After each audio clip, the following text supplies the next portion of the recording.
Hello students, मी Amruta Kulkarni. Welcome back to Amruta's blink. मागच्या व्हिडिओमध्ये आपण क्लास 7 चा पेरिमीटर आणि एरिया हा चॅप्टर पाहिला. या चॅप्टर मध्ये आपण ट्रायंगल, वेगवेगळ्या प्रकारचे क्वाड्रिलॅटरल्स आणि सर्कल यांचे पेरिमीटर आणि एरिया कसा कॅल्क्युलेट करायचा ते पाहिलं. आज आपण क्लास 7 चा पुढचा चॅप्टर पाहूया, अल्जेब्रिक एक्सप्रेशन्स. तर सगळ्यात आधी अल्जेब्रिक एक्सप्रेशन सुरू करण्याच्या आधी आपण समजून घेऊयात की अल्जेब्रिक एक्सप्रेशन म्हणजे नक्की काय. We now know very well what is a variable. We use letter X, Y, L, M, etc. to denote the variables. A variable can take various values. Its value is not fixed. On the other hand, a constant has a fixed value. For example, constants are 4, 100, -17, etc. We combine variables and constants to make algebraic expressions. For this, we use an operations of addition, subtraction, multiplication and division. We have already come across expressions like 4x plus y, 10y minus 20, etc. आता आपण अगदी सोप्या भाषेमध्ये सगळ्यात आधी algebraic expression म्हणजे काय समजून घेऊयात. अल्जेब्रिक एक्सप्रेशन समजून घेण्याच्या आधी आपण कॉन्स्टंट म्हणजे काय आणि व्हेरिएबल म्हणजे काय आणि ऑपरेशन्स, व्हेरियस ऑपरेशन्स, कॉन्स्टंट्स आणि व्हेरिएबल या तीनही टर्म्स अल्जेब्रिक एक्सप्रेशन मध्ये वापरल्या जातात. आता कॉन्स्टंट म्हणजे काय, सगळ्यात आधी आपण कॉन्स्टंट बघूयात. आता सपोज मी जर तुम्हाला एखादा नंबर सांगितला, सो लेट्स से 1, किंवा मी सांगितलं सपोज 100, किंवा सपोज आपण एखादा निगेटिव्ह नंबर सांगितला -100, किंवा लेट्स से एखादा आपण फ्रॅक्शन घेतला की 3/4. आता हे जे नंबर्स आहेत, तुम्ही हे कुठल्याही पद्धतीने कोणत्याही प्रकारच्या इक्वेशन मध्ये, कोणत्याही प्रकारच्या एक्सप्रेशन मध्ये, डायग्राम मध्ये कुठेही जरी वापरले तरी हे जे नंबर्स आहेत यांच्या व्हॅल्यूज कधीही चेंज होत नाहीत. म्हणजे असं कधी झालंय का की तुम्ही जेव्हा युनिट टेस्ट मध्ये 100 लिहिला होता तेव्हा त्याची व्हॅल्यू काहीतरी वेगळी होती आणि घरी आल्यावर तुम्ही जेव्हा अभ्यास केला आणि परत ते एक्झाम्पल सोडवलं तेव्हा 100 ची व्हॅल्यू काहीतरी वेगळी आली? असं होत नाही. नंबर्सची जी व्हॅल्यू असते ती नेहमी डिस्टिंक्ट आणि फिक्स्ड व्हॅल्यू असते, म्हणून त्यांना कॉन्स्टंट म्हटलं जातं.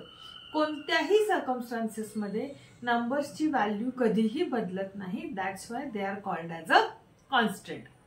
आता आपण व्हेरिएबल बघूयात. आता सपोज एखादं एक्झाम्पल सोडवताना आपण काय करतो की जर आपल्याला काही इक्वेशन तयार करायचं असेल तर आपण सुरुवातीला जी गोष्ट आपल्याला शोधून काढायची आहे ती आपण काय करतो, समजा x आहे असं अज्युम करतो आणि मग आपण त्याचं इक्वेशन तयार करतो. याने आपल्याला काय होतं की ते गणित जे आहे ते आपल्याला पटकन सोडवता येतं. मग इथे एखाद्या एक्झाम्पल मध्ये समजा मी x ची व्हॅल्यू मी कॅल्क्युलेट केली तर ती 5 आली, पण समजा थोडासा काहीतरी बदल झाला किंवा हेच इक्वेशन समजा आपण काहीतरी वेगळ्या सिनारिओ मध्ये जर अप्लाय केलं तर त्यावेळेला तुम्ही जो x अज्युम केलेला असेल त्यावेळी x ची व्हॅल्यू त्या पर्टिक्युलर एक्झाम्पल मध्ये काहीतरी वेगळी येईल. समजा तिथे तुमचं उत्तर जे आहे ते 50 आलं. म्हणजे इथे काय झालं की हा x हे काय आहे, x हे व्हेरिएबल आहे आणि या व्हेरिएबलला वेगवेगळ्या व्हॅल्यूज वेगवेगळ्या एक्झाम्पल्स मध्ये आपण जेव्हा एक्झाम्पल सॉल्व्ह करतो, इक्वेशन सॉल्व्ह करतो तेव्हा आपल्याला या व्हेरिएबलची व्हॅल्यू आपण फाइंड आउट करतो. म्हणजे काय की व्हेरिएबल हे जे आहे हे त्या पर्टिक्युलर एक्झाम्पल पुरतच असतं, त्याची व्हॅल्यू ही दरवेळेला बदलते म्हणून त्याला व्हेरिएबल, व्हॅल्यू बदलते, व्हॅल्यू व्हेरी होते म्हणूनच त्याला व्हेरिएबल म्हटलं जातं. सो हे जे व्हेरिएबल्स आहेत ते आपण नेहमी मॅथमॅटिक्स मध्ये काय करतो की जे तुमचे स्मॉल केस लेटर्स असतात, म्हणजे एक्स असेल, वाय असेल, A B C P Q R कुठलेही असतील, पण स्मॉल केस लेटर्सनी आपण नेहमी हे व्हेरिएबल्स जे आहेत ते डिनोट करतो. आता तिसरा पार्ट आहे व्हेरियस ऑपरेशन्स. जेव्हाही आपण इक्वेशन तयार करतो त्यावेळेला आपण काय करतो की त्या पर्टिक्युलर एक्झाम्पल मध्ये जी काही सिच्युएशन दिलेली असेल त्याच्यानुसार आपण एक मॅथमॅटिकल एक्सप्रेशन तयार करतो आणि हे जे मॅथमॅटिकल एक्सप्रेशन आहे त्याच्यामध्ये काय होतं की या पर्टिक्युलर व्हेरिएबल मध्ये सपोज तुम्ही काहीतरी ऍड केलंय, काहीतरी सबट्रॅक्ट केलंय, व्हेरिएबलला कशाने तरी डिवाइड केलंय किंवा कशाने तरी मल्टिप्लाय केलेलं आहे. म्हणजे ऍडिशन, सबट्रॅक्शन, मल्टिप्लिकेशन आणि डिव्हिजन या चारही ऑपरेशन्स आपण या व्हेरिएबलवर करतो आणि मग आपण ते पर्टिक्युलर इक्वेशन सॉल्व्ह करतो. म्हणजे कोणत्याही एक्सप्रेशनचे किती पार्ट्स असतात? नेहमी 3 पार्ट्स असतात. First part is constant. Constant म्हणजे नंबर्स की ज्यांची व्हॅल्यू कधीही बदलत नाही. Then we have variables. व्हेरिएबल्सची व्हॅल्यू एक्झाम्पल स्पेसिफिक व्हेरी होते. आणि ऑपरेशन्स. ऑपरेशन्स जे आहेत हे आपण या व्हेरिएबल्सवर पर्टिक्युलर ऑपरेशन्स करतो.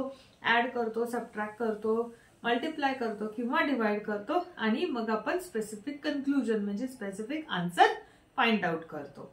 ठीक आहे. So for example algebraic expression समजा आपल्याला इथे दिलेलं आहे 4x + 5y. आता या 4x + 5y मध्ये व्हेरिएबल कुठला आहे? x आहे. त्याच्यानंतर कॉन्स्टंट कुठले कुठले आहेत? 4 आणि 5 हे दोन्ही कॉन्स्टंट या 4x + 5 मध्ये आहेत.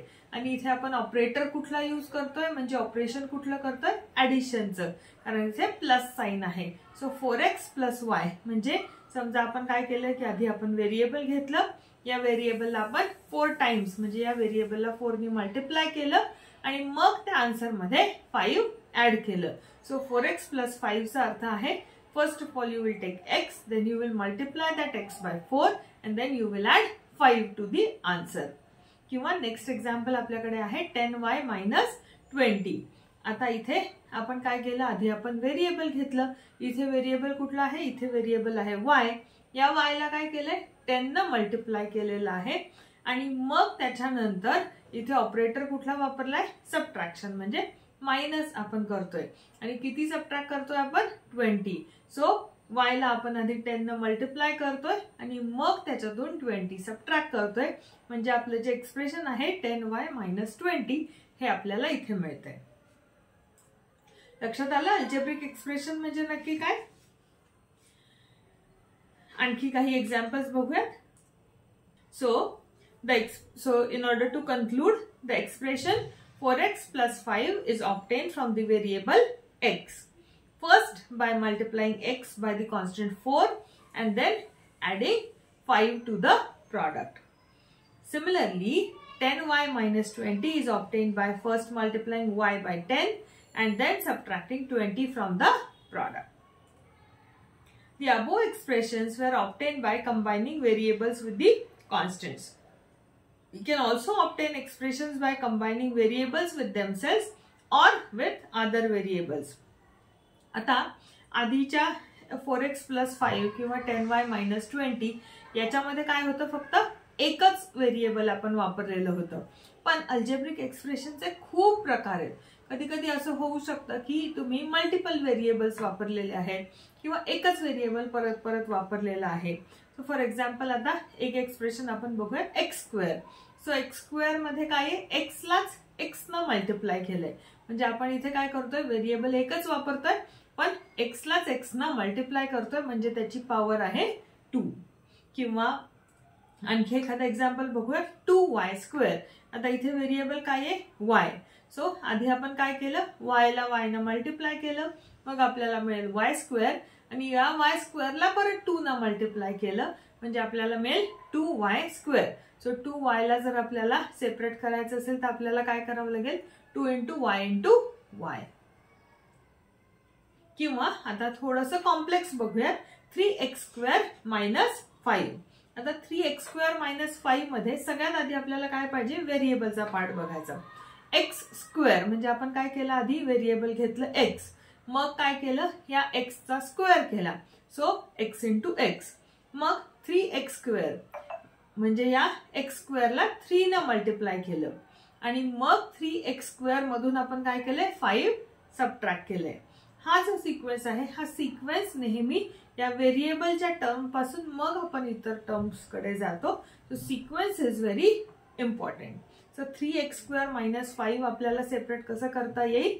3 × x × x आणि ही जी सगळं आन्सर आहे याच्यातून आपण 5 मायनस केले. So placing brackets is very important here. किंवा सपोज XY असेल तर XY मध्ये काय आहे, आता 2 व्हेरिएबल्स आहेत, म्हणजे X आणि Y हे दोन्ही व्हेरिएबल्सचं आपण काय करतो, इथे मल्टिप्लिकेशन करतोय. 4XY plus 7. आता इथे X आणि Y हे 2 व्हेरिएबल्स आहेत. सो X आणि Y ची मल्टिप्लिकेशन करून त्याला 4 ने मल्टिप्लाय करतोय आणि त्याच्यामध्ये आपण 7 ऍड करतोय. So 4 into X into Y हे आपल्या एका ब्रॅकेट मध्ये येईल आणि हे जे आन्सर येईल याच्यामध्ये 7 ऍड करायचंय. सपोज जर तुम्ही ब्रॅकेट इथे प्लेस नाही केली तर त्याचा अर्थ चुकून असाही होऊ शकतो की Y प्लस 7 केलं आणि मग 4X ने मल्टिप्लाय केले, यानी तुमचा आन्सर चुकू शकतं. त्याच्यामुळे जी पण मल्टिप्लिकेशनची टर्म असेल ती टर्म नेहमी ब्रॅकेट मध्ये लिहिणं अतिशय इम्पॉर्टंट आहे. Terms of an expression. Consider an expression 4x plus 5. In forming this expression, we first formed 4x separately as a product of 4 and x and then added 5 to it. आता जसं आपण आताच पाहिलं, आपली फर्स्ट टर्म होती 4x plus 5. इथे आपण काय केलं होतं, व्हेरिएबल म्हणजे पहिला पार्ट आपला काय होता व्हेरिएबलचा 4x. या x ला आपण काय केलं 4 ने मल्टिप्लाय केलं म्हणजे 4x मिळाला. मग त्याच्यामध्ये आपण काय केलं 5 आपण ऍड केलेला आहे. Expressions have parts which are formed separately and then added. म्हणजे इथे काय आहे 4x प्लस 5 मध्ये 4x वेगळा आहे आणि 5 वेगळा आहे आणि ह्या दोन्हीची काय होतीये ऍडिशन होतीये. Such parts of an expressions which are formed separately first and then added are called as terms. Terms are added to form an expressions. म्हणजे इथे कोणत्याही एक्सप्रेशन मध्ये ऍडिशन आणि सबट्रॅक्शननी जे सेपरेट होत आहेत त्यांना आपण काय म्हणतो टर्म्स असं म्हणतो. टर्म्स या मल्टिप्लिकेशन आणि डिव्हिजननी कधीही सेपरेट होत नाहीत. म्हणजे 4XY हे जेव्हा आपण घेतो किंवा नुसतं 4x आपण जेव्हा घेतो तेव्हा 4 आणि x ह्या सेपरेट टर्म्स नाहीत. 4x ही एक सिंगल टर्म आहे. पण 4x प्लस 5 ह्याच्यामध्ये प्लसने कोणाकोणाला सेपरेट केले 4x ला आणि 5 ला. म्हणजे ह्या दोन काय आहेत वेगवेगळ्या टर्म्स आहेत. 4x प्लस 5 मध्ये 2 टर्म्स आल्या, एक आहे 4x दुसरी आहे 5.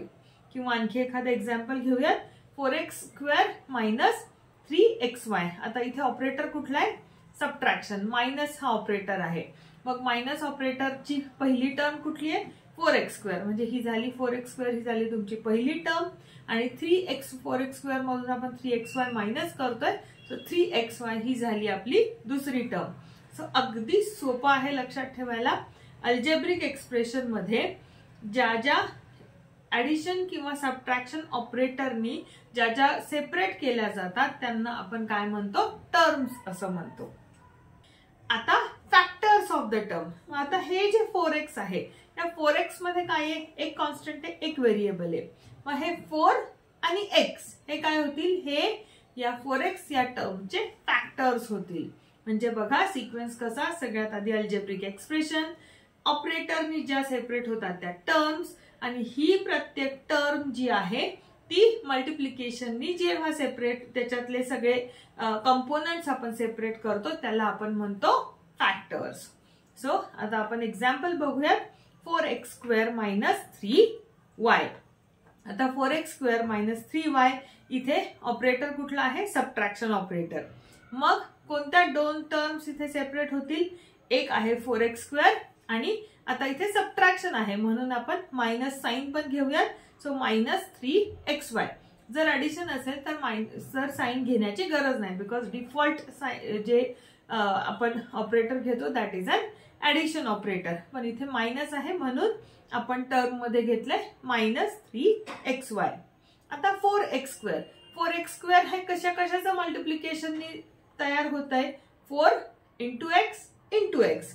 म्हणजे 4x स्क्वेअर या टर्मचे फॅक्टर कुठले येतील 4x आणि x.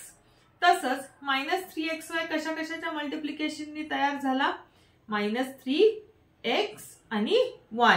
म्हणून मायनस 3xy चे फॅक्टर्स कुठले कुठले झाले मायनस 3x आणि y. We saw above expression that expression 4x square minus 3xy consists of two terms, that is 4x square and minus 3xy. The terms 4x square is a product of 4x and x. And the term minus 3xy is a product of three factors, that is minus 3x and y. We'll see one more example, 5x plus 10. Now here first of all what is an operator? Plus. इथे operator कुठला आहे? Plus. मग plus नी कोणकोणत्या terms separate झालेल्या आहेत? म्हणजे terms किती आहेत इथे? दोन. पहिली आहे 5xy आणि दुसरी आहे 10. मग 5xy चे फॅक्टर्स कुठले कुठले आहेत? म्हणजे 5xy मध्ये कोणी कोणी एकमेकांना मल्टिप्लाय केले? 5x आणि y. म्हणजे 5xy चे फॅक्टर्स कुठले कुठले आहेत? 5x and y. आता सेकंड टर्म काय आहे? सेकंड टर्म आहे 10. आता 10 मध्ये कुठलंही व्हेरिएबल आहे का? नाही. हे फक्त कॉन्स्टंट आहे. पण फक्त कॉन्स्टंट किंवा फक्त व्हेरिएबल यांनीही टर्म बनू शकते. त्याच्यामुळे 10 या टर्मचा फॅक्टर फक्त एकच आहे, दॅट इज 10 स्वतः. म्हणजे आपल्याला मिळाले दोन टर्म्स 5xy आणि 10. 5xy चे फॅक्टर्स आहेत 5x and y आणि 10 चा factor 10 as it is. We saw above that expression 5xy plus 10 consists of two terms 5xy and 10 which are separated by addition. So the terms 5xy is a product. The term 5xy is a product of 5x and y. So we say that 5x and y are the factors of the term 5xy, and a term is a product of its factor. So the term 10 is a product of just the factor 10, hence the factor of 10 is 10 only. Next concept है coefficient. One of these factors of the term may be numerical and others are algebraic. That is, they contain variables. So the numerical part is said to be the numerical coefficient or simply the coefficient of the term. आता आपण ज्या ज्या terms पाहिल्या, समजा आपण 4x ही term पाहिली, तर या 4x मध्ये काय आहे? x हा व्हेरिएबल आहे आणि 4 हा त्याच्यातला कॉन्स्टंट आहे. तर या कॉन्स्टंट पार्टला काय म्हणायचं? Coefficient of x. म्हणजे या व्हेरिएबलला मल्टिप्लाय करणारी जी कॉन्स्टंट टर्म आहे तिला म्हटलं जातं कोएफिशिएंट. सो सपोज आता 5xy असेल, तर आता इथे x आणि y हे दोन्ही काय आहेत? हे दोन्ही व्हेरिएबल्स आहेत. पण या दोन्ही व्हेरिएबल्सच्या प्रॉडक्टला कुठल्या नंबरनी मल्टिप्लाय केले? 5 नी. म्हणजे xy चा कोएफिशिएंट काय येईल? 5. समजा x स्क्वेअर असेल, 4x स्क्वेअर ही टर्म असेल, तर इथे काय आहे? x इंटू x करून आपल्याला x स्क्वेअर मिळेल. पण या x स्क्वेअरला समजा 4 नी मल्टिप्लाय केलंय, मग x स्क्वेअरचा कोएफिशिएंट किती होईल? 4 होईल. मग समजा हेच -2x असेल, तर x चा कोएफिशिएंट इथे काय असेल? -2 असेल. In 5xy, 5 is the coefficient of the term and it is also called as coefficient of xy. Identify the coefficients of the terms of the following expressions. 4x minus 3y. आता सगळ्यात आधी operator कुठला आहे? Minus. या minus साइननी separate out कुठल्या टर्म्सला केलेलं आहे? एक तर आहे 4x आणि दुसरी आहे -3y. आता 4x मध्ये व्हेरिएबल काय आहे? x आहे. कोएफिशिएंट काय आहे? 4. तसंच सेकंड टर्म जी आहे दॅट इज -3y. -3y मध्ये व्हेरिएबल आहे y आणि कोएफिशिएंट किती आहे? -3. नेक्स्ट एक्सप्रेशन बघूयात, a + b + 5. आता इथे ऍडिशन ऑपरेटर 2 वेळेला आलेला आहे. म्हणजे इथे टर्म्स किती आहेत? 3 टर्म्स आहेत. a ही एक टर्म झाली, b ही एक टर्म झाली आणि 5 ही पण एक टर्म झाली. आता आपण बघूयात सगळ्यात पहिले a ही टर्म. a ला कशाने मल्टिप्लाय केलेला आहे का? समजा 3a 4a वगैरे काहीच नाहीये. पण a ला कशानेच मल्टिप्लाय केलेलं नाहीये, म्हणजे a ला 1 ने मल्टिप्लाय केलंय. म्हणून a चा कोएफिशिएंट किती आहे? 1 आहे. तसंच बी. आता बी ला पण कशानेच मल्टिप्लाय केलेलं नाहीये म्हणून बी चा कोएफिशियंट किती आहे 1. आणि जी तिसरी टर्म आहे 5, तर 5 हे डायरेक्ट कॉन्स्टंटच आहे म्हणून 5 ला कुठलाही कोएफिशियंट नसतो. कोएफिशियंट हा नेहमी व्हेरिएबल ज्या टर्म मध्ये आहे त्या टर्मलाच आपण फक्त कोएफिशियंट आणि व्हेरिएबल याच्यामध्ये सेपरेट करतो. Coefficient remains as it is. Next आहे expression 2x plus, next expression आहे 2y प्लस 5. आता इथे पण दोन टर्म्स आहेत 2y आणि 5.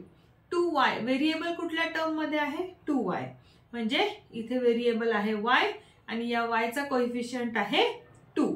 5 हे कॉन्स्टंट आहे म्हणून त्याला कोएफिशियंट नाही. नंतरचं एक्सप्रेशन आहे 2xy. आता इथे व्हेरिएबल्स एकाच टर्म मध्ये व्हेरिएबल्स दोन आहेत x आणि y आणि या xy चा कोएफिशियंट किती आहे 2, म्हणजे इथे व्हेरिएबल्स आहेत xy आणि कोएफिशियंट आहे 2. आले लक्षात? Algebraic expressions. अल्जेब्रिक एक्सप्रेशन मध्ये वेगवेगळे ऑपरेटर्स असतात. ऑपरेटर्स मध्ये काय होतं की ऑपरेटर्स वेगवेगळ्या टर्म्सला सेपरेट आउट करतात. या टर्मचे दोन पार्ट्स आहेत, कॉन्स्टंट आणि व्हेरिएबल. तर व्हेरिएबलला अटॅच जो असतो constant number that is called as a coefficient, अगदी सोप्या भाषेमध्ये.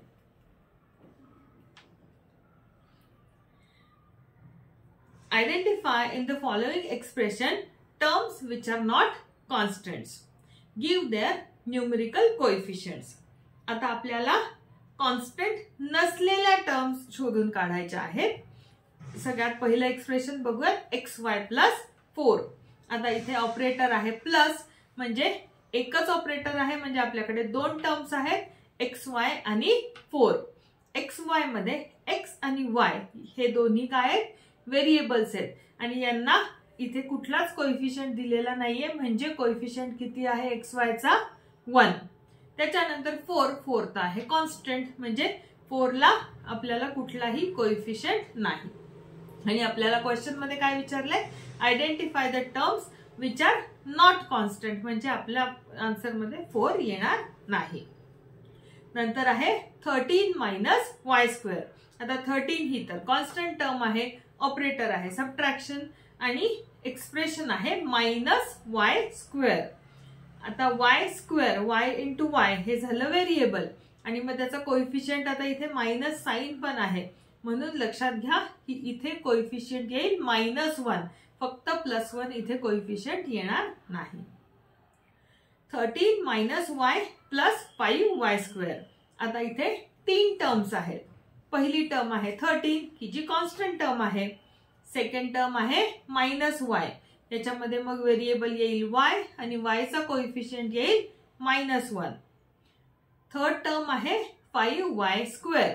इथे व्हेरिएबल आहे y स्क्वेअर आणि y स्क्वेअर चा कोएफिशियंट आहे +5. नंतर आहे 4p square Q minus 3pq square plus 5. आता इथे ही तीन टर्म्स आहेत. पहिली टर्म आहे 4p स्क्वेअर क्यू. आता इथे p स्क्वेअर क्यू हा व्हेरिएबल पार्ट आहे की जो आपल्याला p इंटू q करून मिळेल आणि या p स्क्वेअर क्यू चा कोएफिशियंट आहे 4. सेकंड टर्म आहे -3pq स्क्वेअर. आता इथे pq स्क्वेअर हे व्हेरिएबल आहे जे आपल्याला मिळेल p इंटू q आणि या pq स्क्वेअरचा कोएफिशियंट आहे -3 आणि जी थर्ड टर्म आहे +5 ती फक्त कॉन्स्टंट आहे, सो कोएफिशियंटचा प्रश्न नाही. What are the coefficients of x in the following expression. आता इथे फक्त x चे कोएफिशियंट्स विचारले. थोडासा ट्रिकी क्वेश्चन आहे, लक्षात घ्या. 4x minus 3y. आधी आपल्याला x असलेली टर्म आयडेंटिफाय करावी लागेल आणि मग त्याचा कोएफिशियंट. आता एक्सप्रेशन 4x मायनस 3y याच्यामध्ये दोन टर्म्स आहेत 4x आणि 3y. 3y चा प्रश्न नाही कारण त्याच्यामध्ये x नाहीच आहे. मग आपल्याला कोणती टर्म घ्यावी लागेल, फक्त x असलेली 4x आणि मग इथे x चा कोएफिशियंट काय झाला 4. त्याच्यानंतरचं एक्सप्रेशन आहे 8 मायनस x प्लस y. इथे पण तीन टर्म्स आहेत. 8 आहे कॉन्स्टंट, y मध्ये x नाहीये आणि मायनस x ही एकच टर्म आपल्याला घ्यावी लागेल आणि मायनस x चा कोएफिशियंट आहे -1. नंतर थर्ड एक्सप्रेशन आहे y²x - y. आता इथे दोन टर्म्स आहेत. x ज्याच्यामध्ये आहे अशी टर्म कुठली आहे y²x.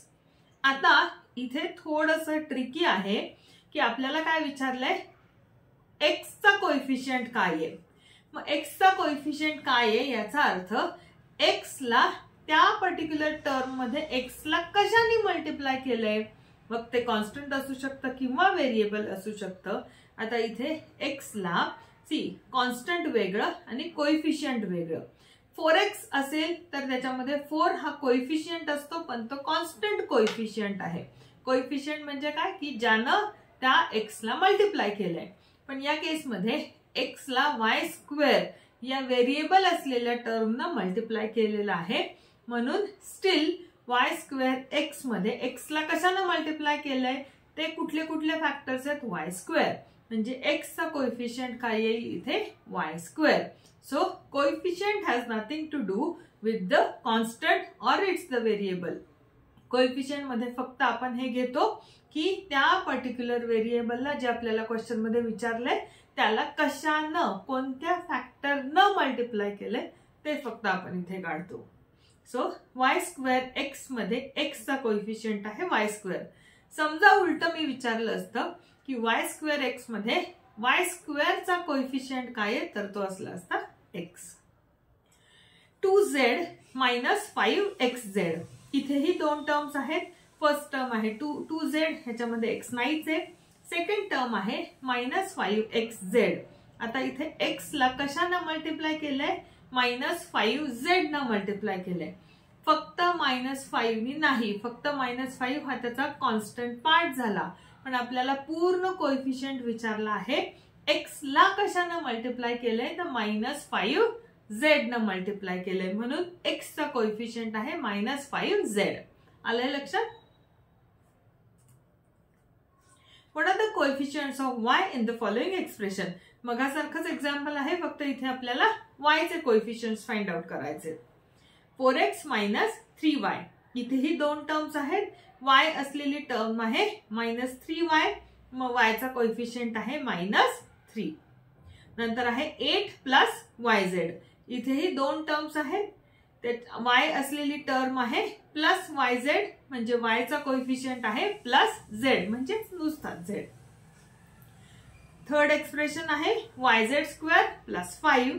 आता या ठिकाणी y असलेली टर्म कुठली आहे yz². मग y ला कशानं मल्टिप्लाय केलंय z² नी. म्हणून y चे कोएफिशियंट आहे z². आणि फोर्थ एक्सप्रेशन आहे my + m. y असलेली टर्म आहे my म्हणजे y ला कशानं मल्टिप्लाय केलंय तर m न. म्हणून my मध्ये y चा कोएफिशियंट आहे m. Like and unlike terms. आता आपल्याला अल्जेब्रिक एक्सप्रेशन म्हणजे काय, ऑपरेटर म्हणजे काय, त्याच्यानंतर टर्म म्हणजे काय, व्हेरिएबल आणि कॉन्स्टंट म्हणजे काय आणि कोएफिशियंट म्हणजे काय, अशा 6 कन्सेप्ट आपण आतापर्यंत पाहिल्या. आता आपण याच टर्म्सचे दोन टाइप्स बघूया. कोणत्याही एक्सप्रेशन मध्ये ज्या टर्म्स असतात त्या आपल्याला दोन टाइप्स मध्ये डिवाइड करता येतात. दॅट इज लाईक टर्म्स आणि unlike terms. When the terms have same algebraic factors, they are called as a terms. When the terms have different algebraic factors, they are called as unlike terms. For example, in the expression 2xy - 3x + 5xy - 4, look at the terms 2xy and 5xy. The factors of 2xy are 2x and y. The factors of 5xy are 5x and y. Thus, their algebraic expression, those which contains variable factors, are same and hence they are like terms. On the other hand, 2xy and -3x have different algebraic factors. They are called as unlike terms. Similarly, the terms 2xy and 4 are unlike terms. Also, the terms 3x and 4 are called as unlike terms. आता आपण सोप्या भाषेमध्ये समजून घेऊयात like terms आणि unlike terms म्हणजे काय. आपण कोणत्याही अल्जेब्रिक एक्सप्रेशनचे फॅक्टर्स कसे फाइंड आउट करायचे हे आपण पाहिलं होतं. आपण थोडंसं मागे जाऊयात. समजा आता 5xy प्लस 10 हे आपल्याकडे जेव्हा एक्सप्रेशन आहे तेव्हा आपण काय केलं, ह्याच्यातल्या आधी टर्म्स सेपरेट आउट केल्या 5xy आणि 10. आता ह्याच्यामध्ये 5xy चे आपण काय केले, फॅक्टर्स केले. या फॅक्टर्स मध्ये 5xy चे फॅक्टर्स कुठले कुठले आहेत, 5 आहे, x आहे आणि y आहे. आता या फॅक्टर्स पैकी 5 काय आहे, 5 हा आपला आहे कॉन्स्टंट पार्ट आणि x आणि y हे काय आहेत, हे आपले व्हेरिएबल पार्ट्स आहेत. मग आता आपण आपली लक्षात आलं तुमच्या 5xy मध्ये 5xy ही एक टर्म झाली. या 5xy मध्ये 5 हा आहे कॉन्स्टंट पार्ट आणि xy हा आहे व्हेरिएबल पार्ट. म्हणजे xy चा कोएफिशियंट जर मी विचारला तर तो किती येईल, तो येईल 5. आता आपण परत एकदा आपले लाईक टर्म्स अनलाईक टर्म्सची डेफिनेशन बघूयात. When terms have same algebraic factors, they are like terms. When the terms have different algebraic factors, they are called as unlike terms. आता समजा आपण एक्झाम्पल बघूयात. सपोज 4xy ही टर्म जर आपण घेतली तर हिचे फॅक्टर्स काय येतील, 4x आणि y. आणि आपण आणखी एक टर्म घेऊयात 10xy. 10xy चे फॅक्टर्स काय येईल, 10 येईल, x येईल आणि y येईल. आता जेव्हा आपल्याकडे ह्या दोन टर्म्स आहेत आणि आपल्याला आयडेंटिफाय करायचंय की या लाईक टर्म्स आहेत की अनलाईक टर्म्स आहेत, तेव्हा आपल्याला काय करावं लागणार, आपल्याला त्या टर्म्सचा जो व्हेरिएबल पार्ट आहे तो आपण कंपेअर करतो की हा व्हेरिएबल पार्ट. आता 4xy चा व्हेरिएबल पार्ट किती आहे, xy. 10xy चा व्हेरिएबल पार्ट किती आहे, xy. मग अशा दोन टर्म्सच्या फॅक्टर्स मध्ये जेव्हा व्हेरिएबल पार्ट सेम असतो तेव्हा आपण त्यांना म्हणतो लाईक टर्म्स. कॉन्स्टंट किती का असेल, 4 असेल, -10 असेल, कोणाला कॉन्स्टंट नसेलच म्हणजे किती असणार, तो 1 असणार. सो कॉन्स्टंट कडे न बघता किंवा त्याच्या साइन कडे न बघता जेव्हा त्या टर्म्सचा व्हेरिएबल पार्ट कॉन्स्टंट असतो, व्हेरिएबल पार्ट दोन टर्म्सचा सेम असतो, तेव्हा आपण त्यांना म्हणतो लाईक टर्म्स. आणखी एक्झाम्पल्स आपण बघूयात.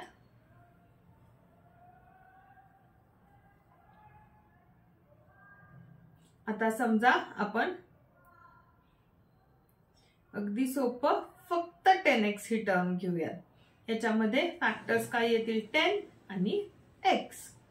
त्याच्यानंतर आणखी एक टर्म आपण घेऊयात, ती घेतली समजा आपण 5x. 5x चे फॅक्टर आहेत 5 आणि x. आता व्हेरिएबल पार्ट कुठला आहे, x आणि x तो आहे सेम. म्हणजे 10x आणि 5x ह्या काय झाल्या, या दोन लाईक टर्म्स झाल्या. आता आणखी एक एक्झाम्पल बघूया अनलाईक टर्म्स. आता समजा आपल्याकडे परत एक टर्म आहे 10x आणि दुसरी टर्म आहे 5y. 10x चे कोएफिशियंट फॅक्टर्स काय आहेत, 10 आणि x. पण 5y चे फॅक्टर्स काय आहेत, 5 आणि y. आता इथे आपण जर व्हेरिएबल पार्ट कंपेअर केला x आणि y, हे दोन्ही सेम आहेत का, हे दोन्ही सेम नाही आहेत, म्हणून ह्या झाल्या अनलाईक टर्म्स. आले लक्षात. व्हेरिएबल पार्ट सेम असेल तर त्यांना म्हणायचं like terms, variable part different असेल तर त्यांना म्हणायचं अनलाईक टर्म्स. थोडंसं अवघड पाहूयात. समजा आता आपल्याकडे आहे 10x² आणि तुमच्याकडे आहे 5x². आता 10x² चे फॅक्टर्स काय आहेत, 10x आणि x. 5x² चे फॅक्टर्स आहेत 5x आणि x. अगेन व्हेरिएबल पार्ट इथे आहे x इंटू x आणि इथे पण आहे x इंटू x, म्हणून ह्या झाल्या लाईक टर्म्स. आणखी एक एक्झाम्पल पाहूयात. सपोज तुमच्याकडे आहे 10x² आणि इकडे आहे 5xy. आता 10x² चे फॅक्टर काय येतील, 10x आणि x. 5xy चे फॅक्टर्स येतील 5x आणि y. आता बघा 10x² मधला व्हेरिएबल पार्ट काय आहे? x into x. आणि 5xy मधला व्हेरिएबल पार्ट काय आहे? x into y. x into x आणि x into y हे दोन्ही सेम आहेत का? नाही. म्हणून 10x² आणि 5xy या दोन लाईक टर्म्स नाहीत, त्या आहेत अनलाईक टर्म्स. आता आलं लक्षात? When terms have same algebraic factors, they are called as like terms, and when the terms have different algebraic factors, they are called as unlike terms. For example, आता आपण example बघूयात. 2xy minus 3x plus 5xy minus 4. आता मी इथे हे खाली लिहिते. 2xy minus 3x plus 5xy minus 4. आता इथे जर तुम्ही पाहिलं तर ह्या 2xy मध्ये फॅक्टर्स काय येतील? 2 into x into y आणि 5xy. पहिली गोष्ट या एक्सप्रेशन मध्ये किती टर्म्स आहेत? 4. 2xy, 3x, 5xy आणि -4. 2xy चे फॅक्टर्स काय? 2 into x into y. 3x चे -3x चे फॅक्टर्स आहेत -3 into x. 5xy चे फॅक्टर्स येतील 5 into x into y आणि 4 ही कॉन्स्टंट टर्म आहे. मग 2xy आणि 5xy मध्ये आपण जर पाहिलं तर व्हेरिएबल पार्ट आहे सेम, म्हणून 2xy आणि 5xy या झाल्या like terms. The factors of 2xy are 2x and y. The factors of 5xy are 5x and y. Thus, their algebraic factors are the same and hence they are called as a like terms. जे मी तुम्हाला सोप्या भाषेत variable part सांगितलं त्याचाच अर्थ आहे algebraic part. On the other hand, the terms 2xy and minus 3x. What are the factors of 2xy? 2 into x into y. And what are the factors of minus 3x? Minus 3 into x. So, algebraic part is not same. Hence, they are unlike terms. They are unlike terms. Similarly, the term 2xy and 4 are unlike terms. What are the factors of 2xy? 2 into x into y. And 4 is as it is just a constant term. Hence, they are unlike terms. Also, the term minus 3x and 4 are also unlike terms. Group the like terms together from the following: 12x, 12, minus 25x, minus 25, minus 25y, 1x, 12y and y. आता सगळ्यात आधी आपण x च्या terms find out करूयात. So 12x आहे, त्याच्यानंतर minus 25x आहे, त्याच्यानंतर हा जो नुसता x आहे. या झाल्या म्हणजे लाईक टर्म्सची सगळ्यात पहिली पेअर म्हणजे x च्या ज्या टर्म्स आहेत त्या आपल्याला एक पेअर फाइंड आउट करता येईल. 12x, -25x and x. अशीच लाईक टर्म्सची आपल्याला आणखी एक पेअर मिळेल जी आहे y पासून बनलेली. मग y पासून बनलेल्या कुठल्या कुठल्या आहेत? -25x, सॉरी -25y, त्याच्यानंतर 12y आणि हा y. सो लाईक टर्म्सची सेकंड पेअर आपल्याला मिळेल -25y, 12y and y. Sign is important. 25चं जे साइन आहे ते जर गाळलं तुम्ही तर आपला आन्सर चूक येईल. -25y, 12y and +y. आणि ज्या रिमेनिंग आहे 12 आणि -25 या तर कॉन्स्टंट टर्म्स आहेत, सो त्या लाईक टर्म्स येणार नाही. आता आपल्या चॅप्टरच्या सुरुवातीला आपण पाहिलं की कोणत्याही व्हेरिएबल्स, कॉन्स्टंट आणि ऑपरेटर्स हे मिळून आपलं काय बनतं? एक अल्जेब्रिक एक्सप्रेशन बनतं. म्हणजे 4x, 4x + 3y, 3a + 2b + 3c हे जे आहेत हे सगळे काय आहेत? हे एक्सप्रेशन्स आहेत. आणि हे एक्सप्रेशन्स वेगवेगळे ऑपरेटर्स या एक्सप्रेशन मध्ये वापरलेले असतात आणि त्या ऑपरेटर्सनुसार त्या ऑपरेटर्सने काय होतं? या ज्या टर्म्स आहेत या टर्म्स कोणत्याही एक्सप्रेशन मधल्या सेपरेट आउट आपल्याला केल्या जातात. आता कोणत्याही एक्सप्रेशन मध्ये किती टर्म्स आहेत याच्यावरून आपण त्याचे टाइप्स बघू शकतो. सगळ्यात पहिला आहे मोनोमियल. मोनोमियल म्हणजे काय? An expression with only one term is called as monomial. Mono म्हणजे 1 म्हणजे ज्याच्यामध्ये एकच टर्म असेल. 7xy 7xy मध्ये काही ऍडिशन सबट्रॅक्शन आहे का? नाही. म्हणजे इथे व्हेरिएबल पार्ट आहे xy, त्याचा कोएफिशियंट आहे 7. सो ही झाली एकच टर्म 7xy. किंवा लेट्स से -5m, इथे m आहे व्हेरिएबल, त्याचा कोएफिशियंट आहे -5. किंवा 3z², आता इथे z² म्हणजे z इंटू z जरी असलं तरी z² हा व्हेरिएबल पार्ट आहे आणि त्याचा कोएफिशियंट आहे 3, म्हणजे ही पण झाली एकच टर्म. किंवा जस्ट 4, हे फक्त कॉन्स्टंट आहे, याला काहीही व्हेरिएबल नाहीये, पण तरी सुद्धा हे काय झालं, हे झालं मोनोमियल. कारण आपण बघा 5x + 4 असं जर केलं तर इथे 2 टर्म्स तयार होतात. 4 ही एक टर्म आहे. सो जिथे फक्त एकच टर्म असते म्हणजे फक्त 4, एवढं सुद्धा मोनोमियल असू शकतं. जिथे एकच टर्म असेल त्याला म्हणायचं मोनोमियल. नंतर आहे बायनॉमियल. बाय म्हणजे 2. An expression which contains 2 unlike terms is called as a binomial. आता बायनॉमियल मध्ये काय झालं, 2 टर्म्स झाल्या. समजा x + y, किंवा x + y मध्ये काय प्लसनी सेपरेट केलेल्या 2 टर्म्स आहेत, x आणि y. किंवा आहे m - 5. आता m आणि 5 -5 या 2 वेगवेगळ्या टर्म्स आहेत. mn + 4m, आता mn वेगळा आणि 4m वेगळा. इथे पण 2 टर्म्स आहेत, कारण mn चे फॅक्टर्स काय येतील, m × n, आणि 4m चे फॅक्टर्स आहेत 4 × m. व्हेरिएबल पार्ट वेगवेगळा आहे म्हणून या अनलाइक टर्म्स आहेत. सो mn + 4m हे पण झालं बायनॉमियल. a² - b², इथे पण मायनस ऑपरेटरनी a² आणि b² या 2 टर्म वेगळ्या केलेल्या आहेत म्हणून याला आपण म्हणतो बायनॉमियल. आता असंच जिथे 3 टर्म्स असतील त्यांना म्हटलं जातं trinomial. An expression which contains 3 unlike terms is called as a trinomial. आणि 3 पेक्षा जास्त ज्याच्यामध्ये टर्म्स असतात त्याला म्हटलं जातं polynomial. An expression with 1 or more terms is called as a polynomial.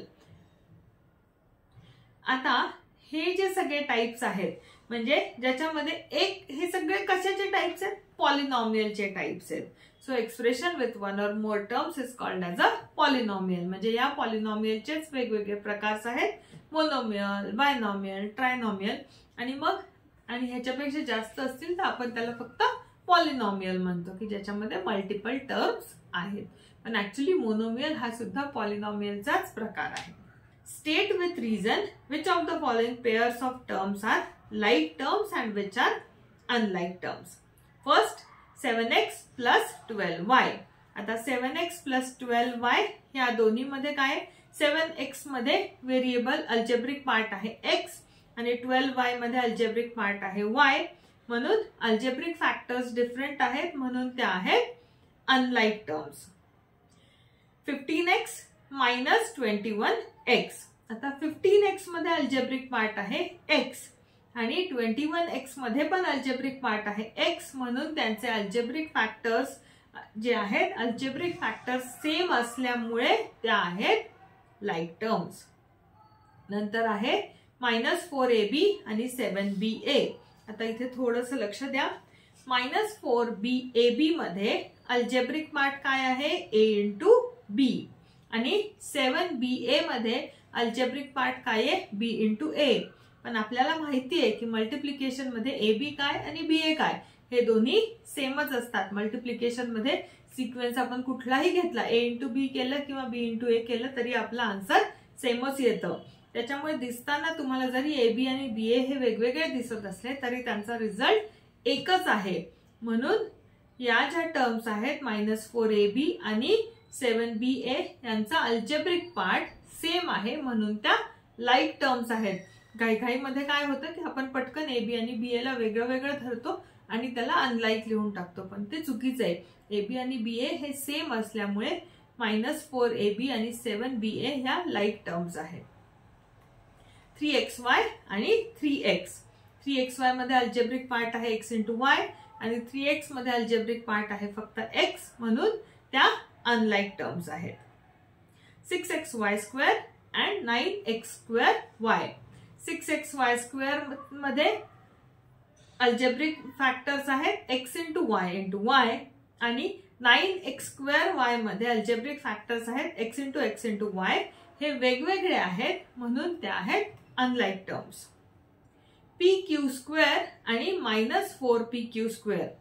pq² मध्ये अल्जेब्रिक पार्ट आहे p into q into q आणि -4pq² मध्ये अल्जेब्रिक पार्ट आहे p into q into q, म्हणून यांचा अल्जेब्रिक पार्ट जो आहे तो सेम आहे म्हणून या आहेत लाईक टर्म्स. mn² आणि 10mn. mn² मध्ये व्हेरिएबल पार्ट आहे m into n into n आणि 10mn मध्ये व्हेरिएबल पार्ट आहे जस्ट m इंटू n म्हणून त्या अनलाइक टर्म्स आहेत. आता पुढचा पार्ट आहे finding value of an expression.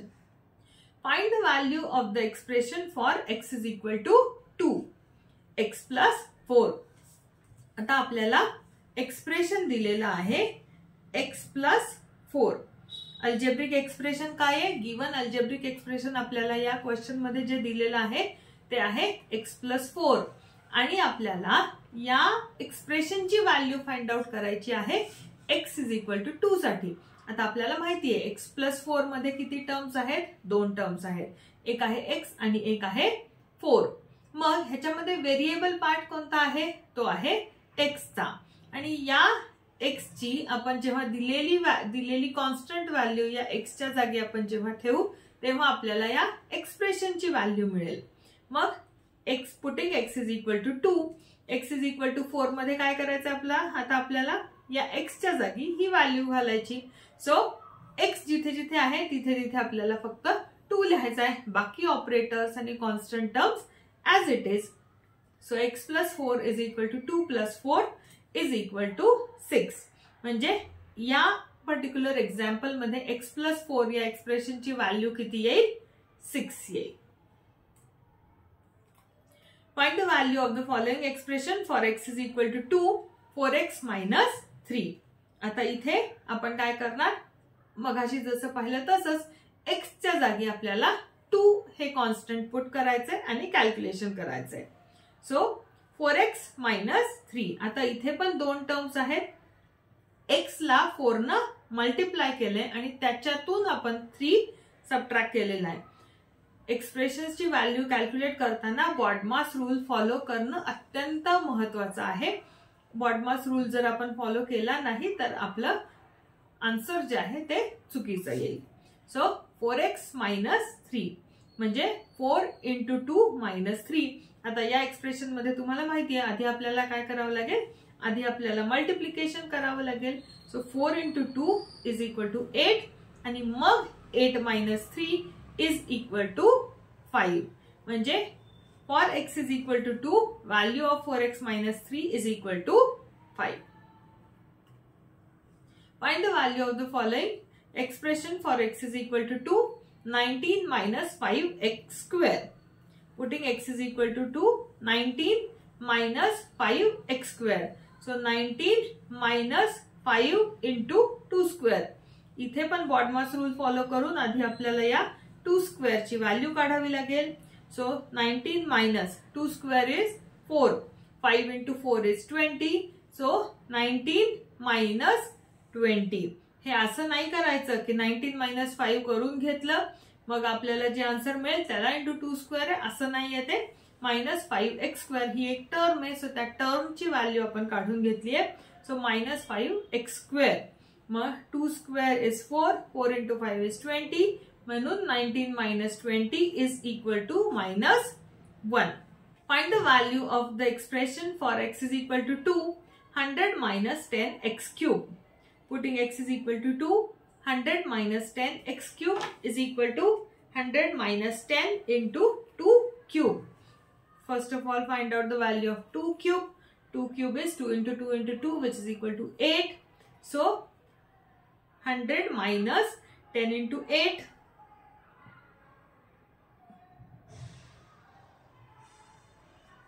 Which is 100 minus 80, which is equal to 20. So final answer is 20.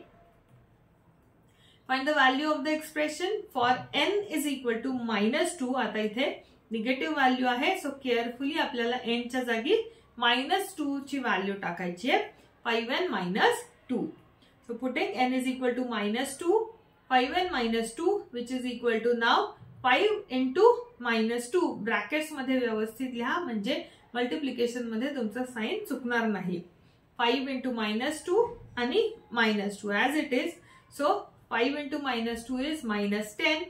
-10 -2 is equal to -12. जेव्हा ही निगेटिव्ह व्हॅल्यूज असतील तेव्हा अतिशय काळजीपूर्वक करा म्हणजे आपला आन्सर बरोबर येईल. Find the value of the following expression for n is equal to -2, 5n square plus 5n minus 2. आता इथे 3 टर्म्स आहेत. Putting n is equal to -2, 5n square plus 5n minus 2 is equal to 5 into n square म्हणजे -2 चा square plus 5 into -2 आणि -2 as it is. Now -2 चा square is 4. 5 into 4 is 20. त्याच्यानंतर 5 into -2 is equal to -10 आणि हा -2 as it is. So 20 minus 10 minus 2. 20 minus 10 is 10 and 10 minus 2 is 8. Hence final answer is 8. Find the value of the following expression for n is equal to -2, n cube plus 5n square plus 5n minus 2. इथे 4 terms आहेत म्हणजे हे झालं polynomial. Putting n is equal to -2, n cube plus 5n square plus 5n minus 2. n cube म्हणजे -2 चा cube plus 5 into -2 bracket square plus 5 into -2 आणि -2 as it is. आता -2 चा क्यूब किती येईल -8. 5 into -2 square. -2 square is +4. So +4 into +5 is +20. 5 into -2 is -10 आणि -2 as it is. So we have -8 +20 -10 आणि -2. -8 +20 is +12. +12 -10 is +2 and +2 minus 2 is 0. So final answer is 0. Find the value of the following expression for a is equal to 3 and b is equal to 2. a plus b. आता इथे 2 terms आहेत ज्या दोन्ही मध्ये variables आहेत आणि दोन्हीच्या वेगवेगळ्या व्हॅल्यूज आपल्याला दिलेल्या आहेत. Putting a is equal to 3 and b is equal to 2. a plus b is equal to 3 plus 2 which is equal to 5. Find the value of the following expression for a is equal to 3 and b is equal to 2. 7a minus 3b. 7a minus 3b. आता आपण a आणि b ची value घालूयात. So 7 into 3 minus 4 into 2. 7 into 3 is 21 and minus 4 into 2 is 8. So 21 minus 8 which is equal to 30. Find the value of the following expression for a is equal to 3 and b is equal to 2. A square plus 2ab plus b square. So putting a is equal to 3 and b is equal to 2. A square plus 2ab plus b square is equal to 3 square plus 2 into 3 into 2 plus 2 square. आता 3 square is equal to 9. 2 into 3 into 2 is equal to 12 and 2 square is 4. So we have 9 plus 12 plus 4 which is equal to 25. Find the value of the following expression for a is equal to 3 and b is equal to 2. A cube minus b cube. So putting a is equal to 3 and b is equal to 2. A cube minus b cube is equal to 3 cube minus 2 cube. 3 cube is 27. 2 cube is 8. So 27 minus 8 which is equal to 19. So या chapter मध्ये आपण algebraic expressions म्हणजे काय, operators म्हणजे काय, terms म्हणजे काय, या टर्म्स मध्ये कॉन्स्टंट काय असतं, व्हेरिएबल काय असतं, कोएफिशियंट काय असतं, त्याच्यानंतर लाईक टर्म्स म्हणजे काय आणि अनलाईक टर्म्स म्हणजे काय, याच्याशिवाय कोणत्याही पॉलिनॉमियलचे monomial, binomial, trinomial and so on असे टाइप्स कसे पडतात आणि सगळ्यात महत्त्वाचं दिलेल्या व्हेरिएबलच्या व्हॅल्यूसाठी पर्टिक्युलर अल्जेब्रिक एक्सप्रेशनची व्हॅल्यू कशी फाइंड आउट करायची ते आपण या चॅप्टर मध्ये पाहिलं।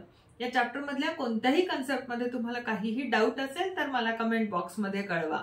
पुढच्या व्हिडिओ मध्ये आपण क्लास 7 चा नेक्स्ट चॅप्टर पाहूयात। तुम्हाला व्हिडिओ आवडला असेल तर लाईक करा, तुमच्या मित्रांसोबतही शेअर करा। थँक्यू।